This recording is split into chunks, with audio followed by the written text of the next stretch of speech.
Yeah, and that bit about how. Mm, So I'm a big believer in sort of mindset and setting intentions, mm, and also believing that the universe is looking after me. yes. Um, Often, I'll get myself stuck in a not I don't often get myself stuck in a tricky Mm, situation, but mm, when I have found myself where I've found a bit stuck with something, mm, I mm, have reminded myself to be able to say, trust. mm, Trust that there is a process that you're going through and there's a journey that you mm, are that's intended for you to get to where you mm. want to be. But the main thing is to be able to still focus and be and have your eye on the target, because your path might go this way, but 100% it will. It if you will. still I'll guarantee it will. Mm. yes, yeah, Yeah, yeah, and so the thing that you want to ask yourself is that, so you've got your end goal, you want to then ask yourself, this next thing that I do, does it take me closer to or further away? If it yeah, takes me closer to my goal, then do that. If it takes you further away, then you've got a choice to make. Am I going to do this?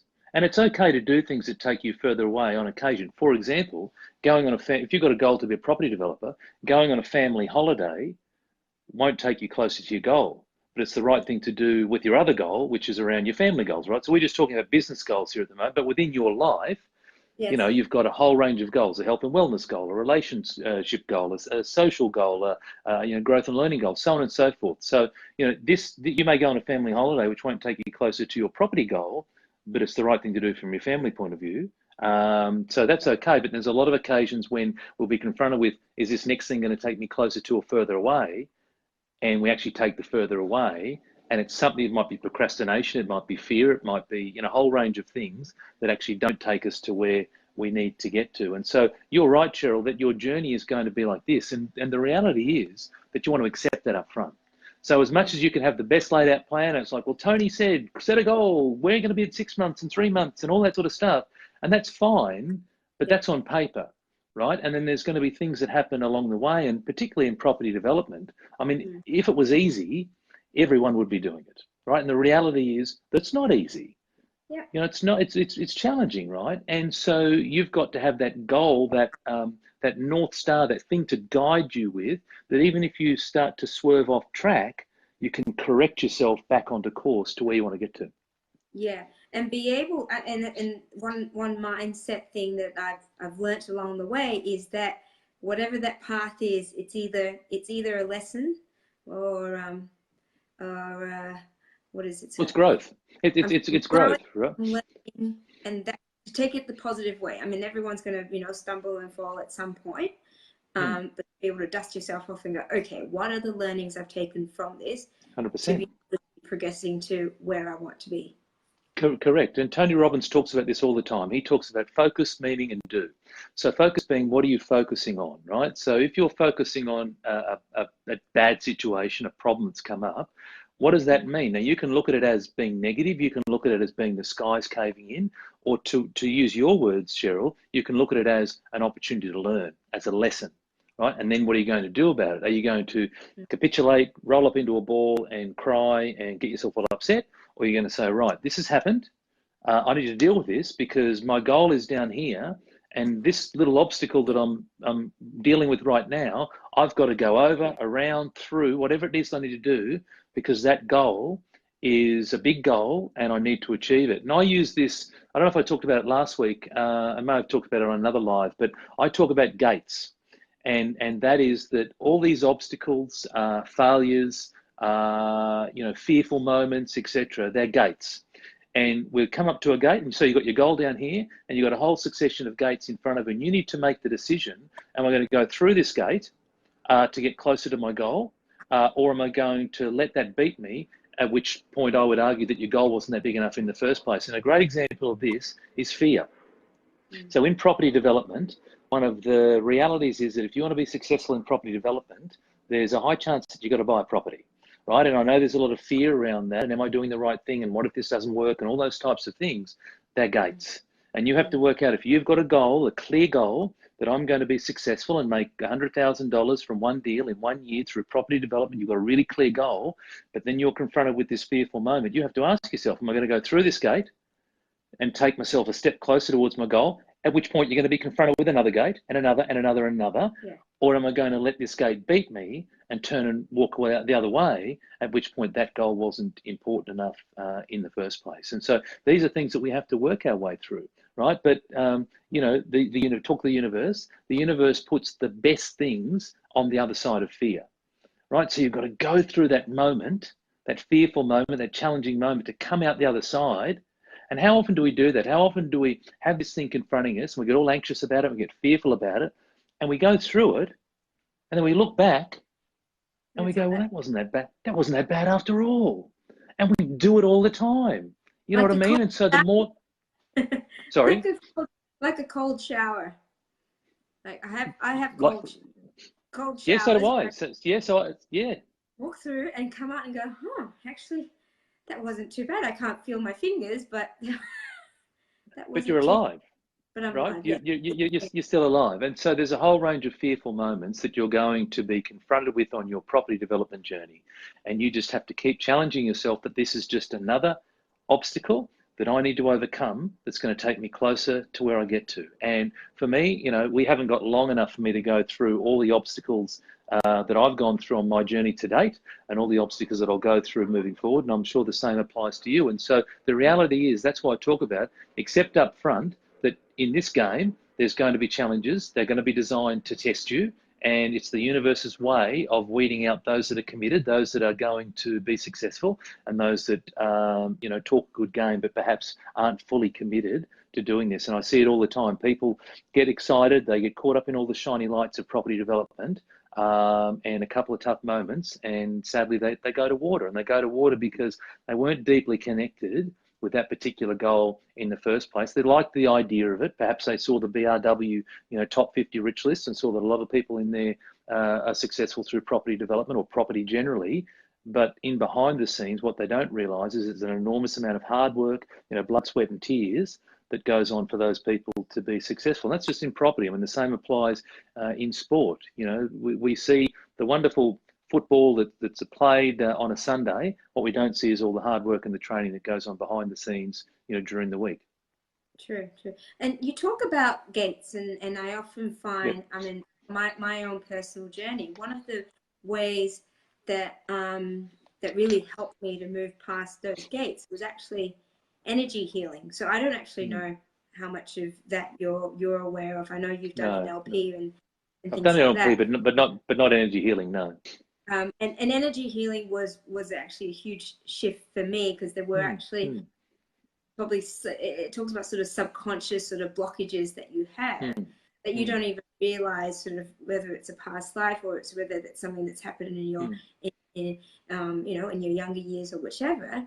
And that was able, subconsciously, I didn't even realize they were there. But once I went through a process of energy healing, and it's never just a one, you know, a quick fix, that really helped me move forward. And I can't explain how it happens, but, you know, in terms of Vicky and energy healing, I know Vicky, who's in the group, she's helped me enormously in doing that. And it's been able to shift my mindset and help me address almost self-sabotage, you know. I find, and I'd like you to sort of maybe talk a little bit about if you do see self-sabotage in your coaching or your clients. That absolutely. They have this sort of trigger and they go all the way around. You know, it's almost like there's a bit of that fear to almost be successful. And I don't know if that's a thing. Well, a good example is yo-yo dieting, right? And I talk about with yo-yo dieting. So what will happen is people will start off and they'll find a new diet. It might be the paleo diet, right? And they'll start off and they'll be motivated and they'll have new shoes and they'll have a new outfit and they'll be got the fridge stocked with all the right foods. And they'll get going for a few weeks and it'll get a bit hard and the stories will start to change. And what will happen is they'll start off here and they'll start to see some improvement. And then they'll forget about what got them to this point. They'll start to get a bit complacent, or it might get a bit hard and whatnot. And then they'll start to loop back around. But it won't be them that's the issue. It'll be the paleo diet that's the issue. The paleo diet was the problem. So now what we're going to do is we're going to move on now to the 5 and 2. We're going to do the 5 and 2 diet. We're going to get our new shoes, because we've burnt out the old shoes, and we're going to do the same process. We're going to get excited and motivated and go through this process and start to get complacent, and then loop back around, and then I know it's the 5 and 2 that's the issue. I'm going to go and do, I don't know, a different type of diet, right? The Atkins diet.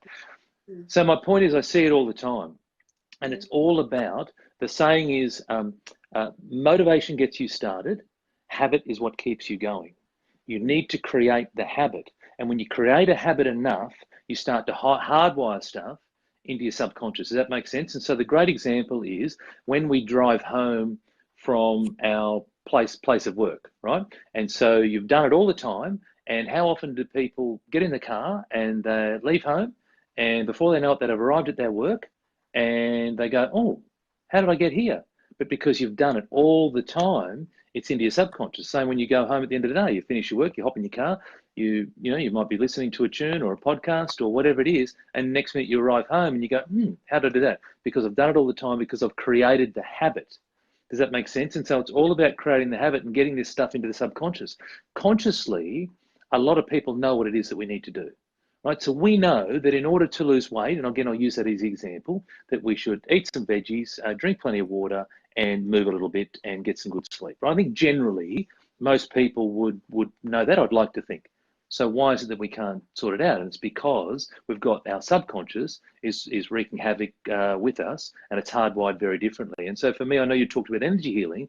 So for me, my process is all around a daily routine about altering my subconscious. And I go through, whether it be meditation, whether it be affirmations, whether it be visualization.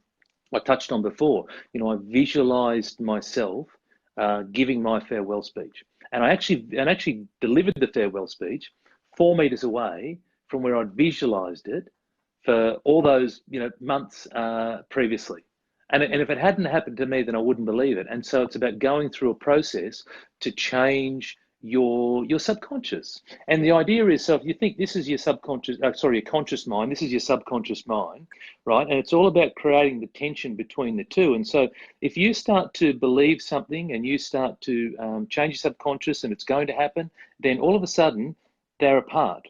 And at this point in time, there's only one of two things that can happen. Either A, you lose the faith, you lose the belief, and then your subconscious comes back to where you currently are. Does that make sense? Or alternatively, this thing that you're altering your subconscious, you are not letting go of that. I mean, you are going to achieve it come hell or high water, and you have got the belief, you have got the affirmations, you have got the visualization, at which point then your conscious mind catches up. And so, because the conscious mind and the subconscious mind want to be together, but through creating the belief, actually being in a state where you've already achieved what it is that you want to achieve, then and if that is that strong, then your conscious mind goes, hang on a second, we've got to catch up.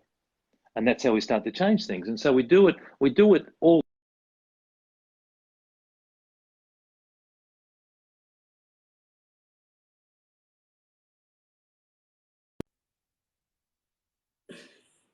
Had a belief that you can actually going to do it. And sports people do this all the time. And so why not apply this into your business, right? Sports people, they'll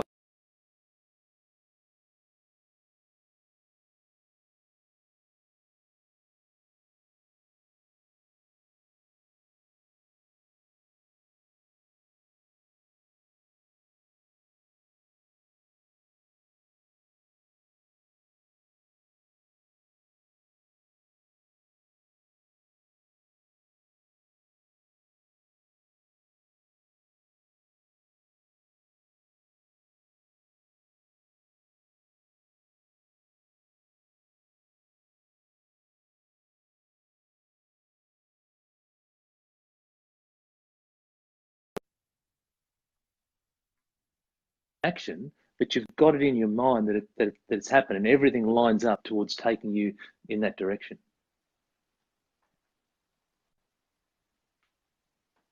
Hello?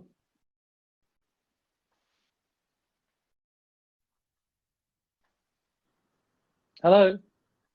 Are we still on? Can you hear me?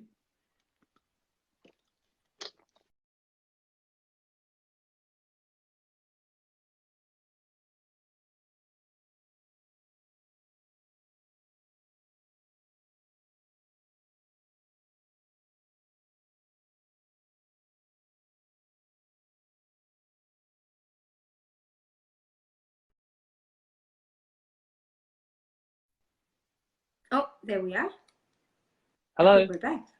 you got me? A bit of dropping out. Yeah, Shane. Yeah, Thanks I for was a that. bit. Get the kids off the internet. No, they're not on. No, I'm not on the Wi-Fi. I'm using the 4G actually. Oh, okay. Maybe it's my kids Yeah, sneaking I'm themselves. not. Yeah, I'm not. Yeah, I'm not. So the great Luke Moroney gave me a tip that you should always use the 4G for live. So I don't use the Wi-Fi. It's too unstable. Yeah, you're okay. That's I, good I can point. see you clear. I can see you clearly now. So anyway, I'm not sure where I was up to, but I was going on a bit of a rant about the mind not being able to differentiate between what's real and imagined. But the whole point of tonight was around goal setting. So to Yes. me, it comes down to set a very, very clear goal for yourself. Get really clear. I wrote some notes, Cheryl. I've got some homework here. Yes, that's what I use, so this is what and look, this is a world famous, it's been around for, 40, 50 years. It's a SMART acronym. Your goals around be specific, so be clear on what it is that you want. It's got to be measurable, so it's got to be quantifiable. I heard you mention one of my students, one of my clients' names earlier. She knows this only too well. It's got to be achievable, so we don't want to go and set ourselves a goal that's just impossible to get because that becomes a demotivator. It's got to be relevant. Last week we talked about our purpose, our why, so it's got to be aligned to that, and it's got to have a time frame to it. So whatever that time frame is, this is the process that I use with my clients to work their way through, get very clear and specific with the goals. The other thing that I did, I drew this as well. I was having a lot of fun this afternoon, just doing a bit of drawing in preparation for tonight. So this is effectively saying that here's where we are today, and here's our goal, and you've got this gap in the middle, but you want to be working backwards from your gap and creating those tasks or milestones at different points along the journey. So that to me that's the way that I teach my clients to do it, is to work out, well, where do I want to get to? Where am I today? And then there's this gap in the middle, and what are the things that I'm going to do in here to basically bridge between the two. That's that one there. The other one here, which I've got, this is my last drawing as well, but the other one is to say that your journey to your goals will not necessarily be linear. So if you're down here and this is where you want to get to, then it's not necessarily going to be a straight line. So for example, you say, well, I want to earn $100,000 in property development in the next 12 months. And I want to do it through a land subdivision 1 into 2 strategy in these particular suburbs. So you get very tight with the goal, right? That doesn't mean that if you want to earn 100K here, you've got 0 here and 100 here, that at this point you're at 50. Okay, that's not how this normally works, because what happens is you fumble and bumble along the way here, you're trying to find deals, you're getting rejection, blah, blah, blah, blah, learning the process, etc. And then what will happen is you'll get to this point here, and you may not have made any money at all, but then you'll exponentially get up to your target. So that's just an example through property development, but that applies to most things, that you won't necessarily be at the halfway mark, you won't necessarily be 50% of your goal. You may be down here at say 25% or even 10% of your goal, but don't despair, because you've gone through a whole lot of learning here, particularly if it's something new, a whole lot of learning here that you don't need to go and learn here again. You just then exponentially go up to your target. Does that make sense? Yeah. Yeah.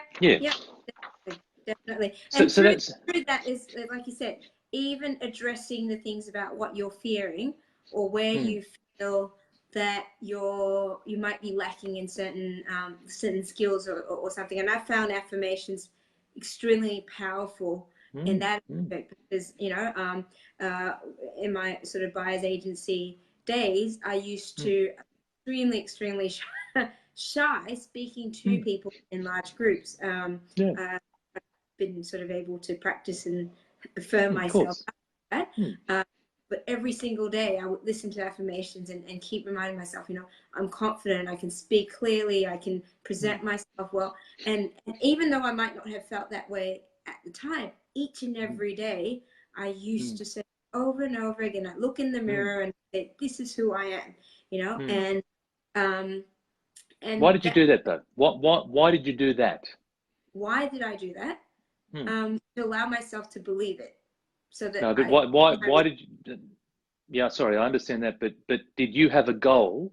Yes. That you were working your way towards, and so you needed to accomplish that fear at this point in order to get to this point. Does that make sense? So it was a sort of a loaded question that I was asking, but you recognised that you needed to address this thing here in front of you, to use again my analogy, there was a gate that was in your way that was called fear of public speaking. Mm. And Mm. you knew that you needed to go through that because this thing down here meant too much to you. Yeah. Yeah.